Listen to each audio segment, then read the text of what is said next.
Hello students, कल की class में हमने पोटेंशियल डिफरेंस और चार्ज से रिलेटेड कुछ न्यूमेरिकल करे थे। तो आज की क्लास में चलिए अपने बचे हुए न्यूमेरिकल पहले पूरे करते हैं। तो अब हमारा अगला क्वेश्चन क्या है, how much energy is transformed by a 12V power supply. 12V, अब आपको डेटा को रिकॉग्नाइज करना सीखना है। 12V है तो मतलब ये क्या है आपका पोटेंशियल डिफरेंस 12V, ठीक है।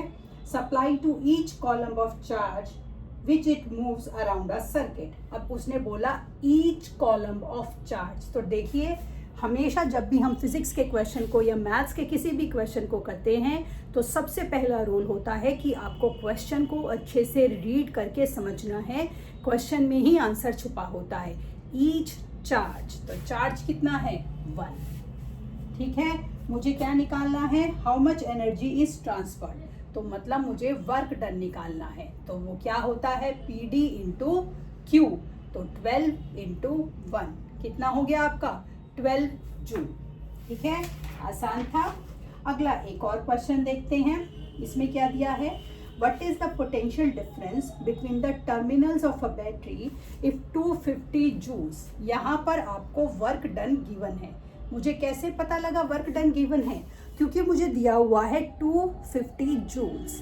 जूल्स किसकी, हमारी SI यूनिट है वर्क डन की, तो वहां से मैंने ये पता लगाया। 250 joules of work done is required to transfer 20 coulomb of charge.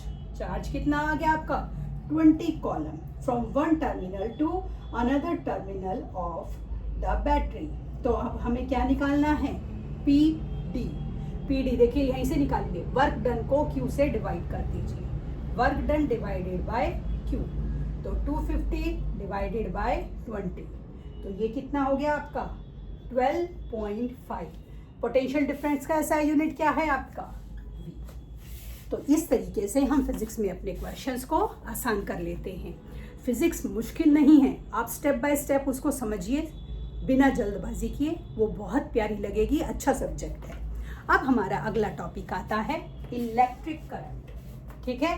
समझ आ गया ये। अब हम कर रहे हैं इलेक्ट्रिक करंट।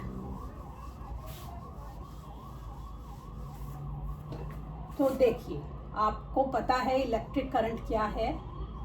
एक तो इसलिए कि हम इलेक्ट्रिसिटी के बिना रह नहीं सकते, दूसरा हम में से किसी को भी कभी ना कभी इलेक्ट्रिक करंट ज़रूर लगा है, चाहे हल्का ही लगा हो, ठीक है।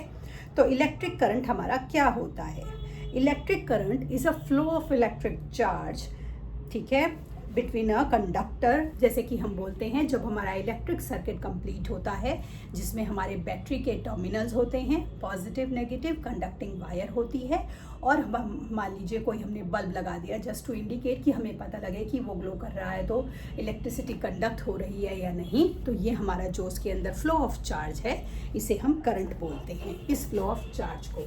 तो जो इलेक्ट्रिक करंट होता है उसका सिंबल होता है I। इसे हम Q/T, कितने समय तक आपने चार्ज को यूज़ किया उससे डिवाइड कर देते हैं, और इसकी जो SI यूनिट होती है वो होती है हमारी एम्पियर, ठीक है। तो एम्पियर में हम इसको मेजर करते हैं, तो हम इसको इस तरह भी कर सकते हैं कि 1 ampere is equal to 1 coulomb divided by 1 second.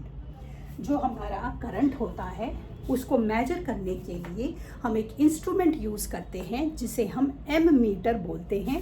जैसे वोल्ट मीटर में V लिखा होता है तो एम मीटर में A लिखा होता है। तो ये इंस्ट्रूमेंट दोनों बिल्कुल एक जैसे लगते हैं। अगर V लिखा है तो वोल्ट मीटर है, A लिखा है तो एम मीटर है। तो जो हमारा एम मीटर है उससे हम करंट को मेजर करते हैं, और एम मीटर की जो रेजिस्टेंस है या हमारी जो भी रेजिस्टेंस है वो लो होनी चाहिए, ताकि ये हमारे जो करंट की वैल्यू है उसको रीड कर कर एक्चुअल वैल्यू को चेंज ना कर दे, वेराइड ना कर दे। तो इसीलिए इसकी जो रीडिंग होती है या रेजिस्टेंस होती है वो हमारी लो होनी चाहिए। अब क्या होता है, जो ये फ्लो ऑफ चार्ज होता है इसके ऊपर भी बड़ी डिबेट होती है कि ये जो फ्लो ऑफ चार्ज है ये पॉजिटिव टू नेगेटिव है कि नेगेटिव टू पॉजिटिव है। तो जो ये फ्लो ऑफ चार्ज है इसके लिए दो व्यूज़ हैं। ट्रेडिशनली ये माना जाता था कि जो इलेक्ट्रिक करंट में फ्लो ऑफ चार्ज होता है वो पॉजिटिव टू नेगेटिव होता है, लेकिन जब बाद में बहुत सारे एक्सपेरिमेंट्स किए गए तो ये पाया गया कि जो फ्लो ऑफ चार्ज है वो नेगेटिव टू पॉजिटिव होता है। तो इसीलिए अब हम इसी को थ्योरी को यूज़ करते हैं कि जो फ्लो ऑफ चार्ज होगा वो हमारा नेगेटिव टू पॉजिटिव होगा। तो अब हम जब क्योंकि इलेक्ट्रिसिटी कर रहे हैं तो हमें इलेक्ट्रिक सर्किट चाहिएगा। इलेक्ट्रिक सर्किट के लिए आपको सेल चाहिए, बैटरी चाहिए, कंडक्टिंग वायर चाहिए, एक स्विच चाहिए और एक आपको बल्ब चाहिए जस्ट टू डिटेक्ट कि वो ग्लो कर रहा है। तो आपका कंडक्टिंग वायर या कंडक्टर्स जो हैं वो सही हैं या उसमें कोई भी लूप नहीं है, और अगर वो ग्लो नहीं कर रहा है तो यानी कि सर्किट में हमारा कोई ना कोई लूप ज़रूरी है। ठीक है। अब इसके अलावा हमारा एक वेरिएबल रेजिस्टेंस होता है जिसके लिए हम शब्द यूज़ करते हैं रेओस्टेट। हालांकि रेओस्टेट आपको न्यूमेरिकल्स में ज़्यादा यूज़ नहीं होगा, बट फिर भी मैंने इसका लिटरल मतलब बता दिया ताकि आपको ये रहे कि आपको पता है। ठीक है, तो चलिए अब न्यूमेरिकल करते हैं अपने चार्ज के। तो देखिए तो हमारा पहला न्यूमेरिकल है, if 20 column of charge 20 column of charge pass a point in a circuit in 1 second। ठीक है, what is current? करंट का हमने क्या कर लिया, हमें क्या निकालना है, I निकालना है। फॉर्मूला क्या है, Q अपॉन T, 20/1। 20 क्या ऐसा यूनिट है, एम्पियर। ठीक, अब आपका आता है अगला question, a current of 4 ampere, current of 4 ampere flow down a circuit for 10 second. एक सर्किट में 10 सेकेंड के लिए 4 एम्पियर का करंट फ्लो कर रहा है। How much charge flows past a point in the circuit in this time. तो अब हमें क्या निकालना है, चार्ज निकालना है। चार्ज का हमारा फॉर्मूला क्या होगा, हमें क्यू निकालना है, I into T. I into T आपका कितना हो गया, 40 कॉलम। तो ये आपका हो गया 40 कॉलम। ठीक, आइए अगला देखते हैं। अगला क्वेश्चन क्या है,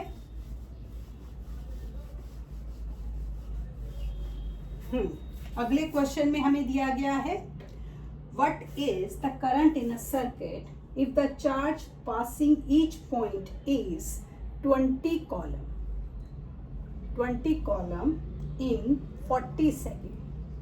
40 सेकेंड में 20 कॉलम का चार्ज पास हो रहा है, आपको करंट निकालना है। फॉर्मूला क्या है आपका, Q अपॉन T, 20/40, 1/2, 0.5 एम्पियर। ठीक, अब हमारा अगला क्वेश्चन है, if a potential difference of 10V, potential difference है हमारी 10V, potential difference of 10V causes a current of 2 ampere. 2 ampere का करंट कॉज कर रहा है, फ्लो फॉर 1 मिनट। आपको ध्यान रखना है, मिनट के क्या बनाने हैं, सेकंड बनाने हैं, 60 seconds. How much energy is transferred.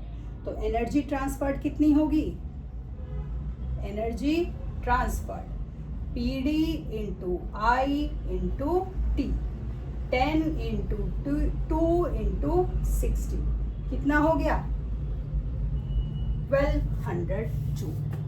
ठीक है, इस तरीके से हम ये न्यूमेरिकल करते हैं। एक और हो जाएगा, बाकी के तो बाद में करेंगे, एक और करा देती हूँ, एक और कर सकते हैं। तो अब पढ़िए अगला क्वेश्चन। अगले क्वेश्चन में हमें दिया गया है, if the charge on an electron is 1.6 into 10 raised to power minus 19 coulomb, ठीक है, how many electrons should pass through a conductor in 1 second, time 1 second, current 1 ampere, ठीक है, टू कॉन्स्टिट्यूट 1 एम्पियर करंट। मैं question को दोबारा पढ़ रही हूँ। If the charge on an electron is 1.6 into 10 raised to power minus 19 columns, how many electrons should pass through a conductor in 1 second to constitute 1 ampere current. तो आपको क्या निकालना है इसमें, आपको नंबर ऑफ इलेक्ट्रॉन निकालने हैं। वो क्या होगा? 1/Q, 1/1.6 into 10⁻⁻19। घबरा नहीं जाना है बड़ी वैल्यू देखकर, तो क्या कीजिए, 10⁻19 को ऊपर ले जाइए, 1.6 का डेसिमल हटाने के लिए ऊपर 10 लगाइए। अब यहाँ से मैं एक पावर को कम कर एक जीरो इसको एक्स्ट्रा दे रही हूँ, ठीक है। 16 से 100 को डिवाइड कीजिए, 16 6 जा,